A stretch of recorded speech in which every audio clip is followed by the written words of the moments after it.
এখন যেহেতু আমি হাউস ডিলার, হাউজে রেখে গাড়ি বিক্রি করি, তাহলে আমার খরচটা যেহেতু কম, তো আমি একটু কমে ছাড়ার চিন্তা ভাবনা করি। আমি গাড়িটা কিনছি পুরান, যে আমার থেকে কিনবে তার কাছে কিন্তু গাড়িটা নতুন। তাহলে সে একটা জিনিস যখন নতুন মনে করে নিচ্ছে, আমার কিন্তু তাকে নতুন হিসাবেই গাড়িটা দিতে হচ্ছে। তাহলে যেই কাজগুলো টুকিটাকি থাকে এগুলো কিন্তু আমরা করে ফেলি, যেমন সাসপেনশনের কাজ, ওই যে যেমন সিট কাভারটা একটু খারাপ ছিল, আমি দামি পাঞ্চের যে সিট কাভারটা লাগাই দিছি, ডেকোরেশনের কাজ করে দিছি, আপনার ফ্লোর ম্যাটটাও লাগাই দিছি অনেকে। আসসালামু আলাইকুম, আজকে আমরা চলে আসছি এনএস ট্রেডার্সে। এনএস ট্রেডার্সে বর্তমানে স্টকে কটা গাড়ি আছে আপনাদের? প্রায় 6-7টা নাকি? 6টার মতো গাড়ি আছে। বাট আজকের এই ভিডিওতে শুধুমাত্র আমরা একটা গাড়ি দেখাবো, এটা হচ্ছে ফিল্ডার। নাজির ভাই, এটার মডেল ইয়ার কত? এটা মডেল ইয়ার 2010, রেজিস্ট্রেশন ইয়ার 2016 ভাই। 16। পেপারসে কি অবস্থা? পেপার 27 সাল 28 সাল ফুল কমপ্লিট। আচ্ছা, আর এটা কি সিএনজি করা না এলপিজি করা? এটা সিকোয়েন্সিয়াল এলপিজি করা। সিকোয়েন্সিয়াল এলপিজি করা। তো গাড়িটা দেখতে পাচ্ছেন তেলের থেকে পরে সিকোয়েন্সিয়াল এলপিজি করছে। আচ্ছা, এর আগে তেলই চালাইতো? এর আগে তেলই চালাইতো। আচ্ছা, পার্সোনাল ইউজের একটা গাড়ি, ঢাকা মেট্রো গ 20 সিরিয়াল 5595, নাম্বারটা অনেক সুন্দর। আর গাড়িতে তো মনে হয় না কোনো অ্যাক্সিডেন্টাল ইস্যু আছে না ভাই? ভাইয়া গাড়ি এক কথায় কি, ওই যে গ্লাস গুলো দেখেন, একটা গাড়ি যখন গ্লাস অরিজিনাল থাকে ওই হিস্ট্রিটা আসলে থাকে না যদি অরিজিনাল থাকে আর কি। কারণ একটা জোরে গাড়ি ধাক্কা খেলে আগে গ্লাস, কাঁচের জিনিস তো খুব নরম জিনিস, তো এটা আগে ভেঙে যায়। তো গ্লাস অরিজিনাল থাকলে অ্যাক্সিডেন্ট হিস্ট্রিটা খুব কমই থাকে আর হয়তো ছোটখাটো ধাক্কা থাকে। আচ্ছা, এই গাড়িটায় ছোট কেন 1 ইঞ্চি যে খোলা কাটা ওটার কোনো হিস্টরি নেই। হ্যাঁ, এবং দেখেন গাড়ির যে শেপ গ্রাফিক্স, এই যে এখানকার অনেক সময় দেখবেন যে এখানে অ্যাক্সিডেন্ট হওয়ার পরে এই শেপটা কিন্তু অনেকে মিলাইতে পারে না, ঠিক না? না এটা তখন এটা সমান হয়ে যায়। তো এই জিনিসগুলো অবশ্যই একটু দেখে নেবেন। এবং ফুল গাড়িতে কিন্তু কোনো টাচ আপের মনে হয় না কাজ আছে। টাচ আপের কাজ না ভাই, একেবারে ফ্রেশ, একেবারেই ফ্রেশ।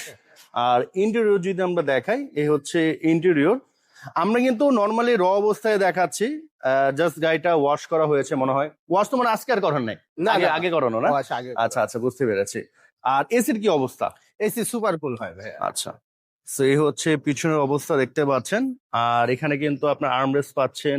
এই হচ্ছে সিলিং, হ্যাঁ, এটা হচ্ছে বেজ ইন্টেরিয়র। আর সাউন্ড গুলো যদি একটু শোনায় দেখেন, এটা কিন্তু খুবই স্মুথ সাউন্ড। সাধারণত দেখবেন যে 18-20 মডেলের গাড়িতে এই ধরনের স্মুথ সাউন্ড থাকে, ঠিক না? জি জি। বাট যেগুলো রেন্টে কারে চলে ওগুলো কিন্তু এরকম সাউন্ড থাকবে না, একবার পাতলা সাউন্ড থাকবে। পিছনের গ্লাসও গাড়ির সাথে না? গাড়ির গ্লাস সবগুলো স্টক। আচ্ছা আচ্ছা। আর পিছনের যে লাইট একটা চেঞ্জ, একটা অরিজিনাল। আচ্ছা, সামনে দুইটা চেঞ্জ? সামনে দুইটা চেঞ্জ, মানে লাইট গুলো ঘোলা হয়ে যায়, তো এগুলো একটু চেঞ্জ না করলে দেখতেও সুন্দর লাগে। আর ওই আগের লাইট গুলো ওইভাবে আলোও দেয় না। বুঝতে পেরেছি। আর এই যে দেখেন গ্রাফিক্স গুলা, এগুলো কিন্তু একেবারেই ওকে আছে। নিচে একটু যদি দেখাতেন। জি শিওর। সো এই হচ্ছে স্পেয়ার চাকার জায়গা, দেখতে পাচ্ছেন খুবই ভালো কন্ডিশনের আছে। এই গাড়িগুলো তো সাধারণত মনে হয় মহিলারা পছন্দ করে না? হ্যাঁ হ্যাঁ। আর ফিল্ডার গাড়িটা ভাইয়া আসলে সবাই, শুধু মহিলা না, ফিল্ডার গাড়ি কালারটা আর কি, কালারটা হ্যাঁ একটু আপুরা পছন্দ করে। তবে আমার কাছে সাউন্ড গুলো অনেক ভালো লাগছে। 2010 মডেলের এত স্মুথ সাউন্ড, দেখেন খুবই স্মুথ সাউন্ড। নাজিব একটু ইঞ্জিনটা কষ্ট করে দেখেন। আর এগুলো তো আসলে রেন্টে কার বলেন, উবার বলেন, এয়ারপোর্ট ট্রিপ বলেন, পার্সোনাল কাজে বলেন, যে কোনো কাজে কিন্তু এই গাড়ি ইউজ করতে পারবেন। হ্যাঁ, মানে অলরাউন্ডার গাড়ি। আর এই হচ্ছে ইঞ্জিনের পোর্শন, দেখেন 2010 মডেলের গাড়ি, এখন পর্যন্ত ইঞ্জিনের পোর্শন কিন্তু খুবই ভালো আছে। এবং এগুলো তো অরিজিনাল কালার আছে, এগুলোর কালার করা হয় না। দেখেন এটার কালার কিন্তু একবারে সেম টু সেম। হ্যাঁ, অরিজিনাল কালার। সো দেখতে পারেন গাড়িটা, আমার মনে হয় বর্তমান বাজারে একটা সেরা গাড়ি হতে পারে এটা, যদি কন্ডিশনের কথা বলেন। আসলে ভাইয়া এখন ফিল্ডার গাড়িটা ওল্ড শেপের ফিল্ডার, যেমন 9, 10, 11, এই যে ফিল্ডার গাড়িগুলো বাজারে একটু কমই পাওয়া যাচ্ছে।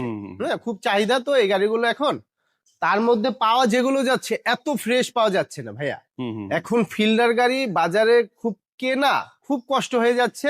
আর দুই একটা কারোর কাছে থাকলে তারা অনেক দামে বিক্রি করছে, অনেক দামে, যদি ফ্রেশ থাকে। আর যেগুলো অ্যাক্সিডেন্ট হিস্ট্রি গাড়ি ওগুলো তো বড় বড় কমই বিক্রি করে, সবাই কম বিক্রি করে। কারণ দাম যেটা জিনিসের কম সেটা তো মান খারাপ হবে, যেটা দাম ভালো বেশি ওটা তো মান ভালো হবে, এটা তো স্বাভাবিক, এটা সবাই জানে। হ্যাঁ, আচ্ছা, তো এটার প্রাইস কেমন পড়বে? এইটার প্রাইস ভাইয়া যে কন্ডিশন গাড়ি, এরকম গাড়ি আসলে সচরাচর এখন বিক্রি হচ্ছে 16-র উপরে। হ্যাঁ, এখন যেহেতু আমি হাউস ডিলার, হাউজে রেখে গাড়ি বিক্রি করি, তাহলে আমার খরচটা যেহেতু কম, তো আমি একটু কমে ছাড়ার চিন্তা ভাবনা করি। আমি দাম চাচ্ছি 15,80,000 টাকা, সরাসরি এসে গাড়ি দেখে আলোচনা করতে পারবে ইনশাল্লাহ। আচ্ছা, গাড়ি আমি যতটুকু দেখলাম বা বুঝলাম, আমার কাছে মনে হচ্ছে কোনো কাজ নেই।